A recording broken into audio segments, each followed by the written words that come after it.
क्या धर्म के नाम पर इतिहास के साथ छेड़छाड़ बर्दाश्त की जाएगी? नागपुर की धरती पर धीरेन्द्र कृष्ण शास्त्री उर्फ बागेश्वर बाबा ने छत्रपति शिवाजी महाराज को लेकर एक ऐसा विवादित बयान दे दिया जिससे पूरे महाराष्ट्र में सिख प्रेमियों का गुस्सा भड़क उठा है।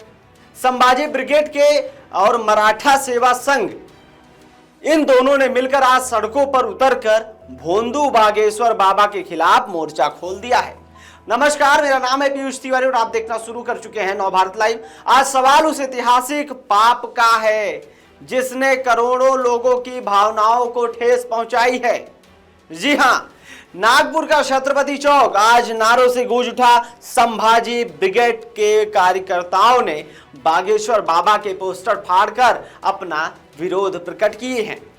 दरअसल एक कार्यक्रम के दौरान धीरेन्द्र कृष्ण शास्त्री ने दावा किया कि शिवाजी महाराज युद्ध करके जब थक गए थे और उन्होंने अपना राजपाट सामर्थ रामदास स्वामी को सौंपने की विनती की थी और इसी बयान को इतिहासकार सरासर गलत और मनगढ़ंत बता रहे हैं।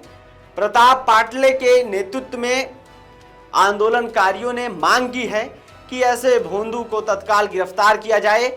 हैरानी की बात इसमें यह है कि जब बागेश्वर बाबा ये जो है अमर्यादित बयान दे रहे थे तब मंच पर केंद्रीय मंत्री नितिन गडकरी और जो है मुख्यमंत्री देवेंद्र फडणवीस भी वहां मौजूद थे।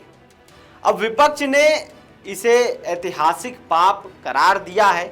संजय राउत और विजय वडेट्टीवार ने सरकार को घेरा भी है इस पर।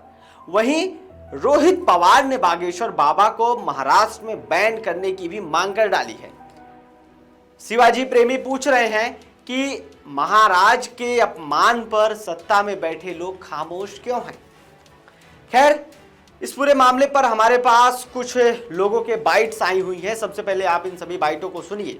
छत्रपती शिवरायाबद्दल ज्यांच्या बोलण्याची लायकी नाही ते छत्रपती शिवरायाबद्दल अपशब्द आणि त्याचा कुठल्याही प्रकारचा तडजोड नाही अशा प्रकारचे शब्द त्यांनी वापरले आणि छत्रपती शिवरायाचे या महाराष्ट्राचे सगळ्यांचे आराध्य दैवत आहे आणि म्हणून आम्ही या ठिकाणी धीरेंद्र शास्त्री यांच्या वक्तव्याचा या ठिकाणी निषेध करण्यासाठी शिवसेना उद्धव बाळासाहेब ठाकरे तर्फे महिला आघाडी युवा सेना आणि शिवसेनेचे आमचे सर्व पदाधिकारी या ठिकाणी निषेध करण्यासाठी आलेलो आहे। त्याचप्रमाणे त्यांनी ज्या प्रकारचं येथे रामदास स्वामी एक वेगळं व्यक्तिमत्व आहे आणि छत्रपती शिवराया यांचं कार्य वेगळं आहे आणि याच्यामध्ये एक झगडा लावण्याचं काम, एक भांडण लावण्याचं काम आणि तेढ करण्याचं काम या शास्त्रींनी केलेलं आहे। त्याच्यामुळे त्यांनी छत्रपती शिवरायांच्या बद्दल केलेलं जे वक्तव्य आहे त्यांनी माफी मागावी अशी मागणी करण्यासाठी या ठिकाणी आम्ही या ठिकाणी उभे आहोत आणि अशी मागणी जी आहे ते त्यांनी केली पाहिजे आणि अन्यथा आम्ही शिवसैनिक म्हणून, शिवप्रेमी म्हणून, या आमचे दैवत जे छत्रपती शिवराय आहे त्यांचे भक्त म्हणून, त्यांचे कार्यकर्ते म्हणून त्या धीरेंद्र शास्त्री यांना माफी जर मागितली नाही तर या ठिकाणी आम्ही त्यांना फिरू देणार नाही, त्यांचे कार्यक्रम देखील होऊ देणार नाही अशा प्रकारचा इशारा या ठिकाणी आम्ही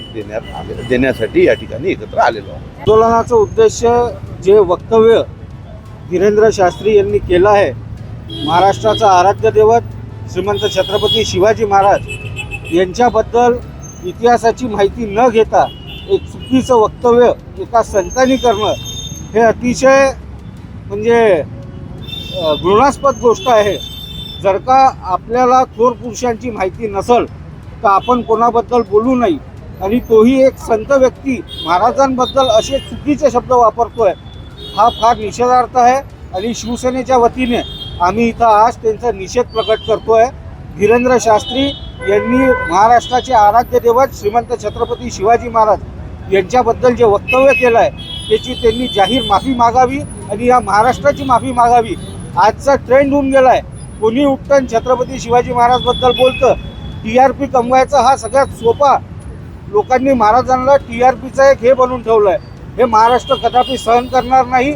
आणि एवढ्या या गेल्या 2 वर्षात आपण बघतोय वारंवार महाराजांना कोणी ना कोणी उठून महाराजांबद्दल वक्तव्य करतोय। हे महाराष्ट्र कधीही खपून घेणार नाही. आणि यापुढं माझी सगळ्यांना विनंती आहे की ज्याला महाराजांचा अभ्यास नाही त्यांनी कृपया करून महाराजांविषयी बोलू नाही. आणि या ठिकाणी आम्ही सर्व महिला आघाडी मान्य किशोरजी कुमेरिया यांच्या नेतृत्वात हे निषेध करतो आहे. याचं कारण असं, महाराष्ट्राचा जे इतिहास आहे, महाराष्ट्राचा इतिहास जगावेगळा आहे.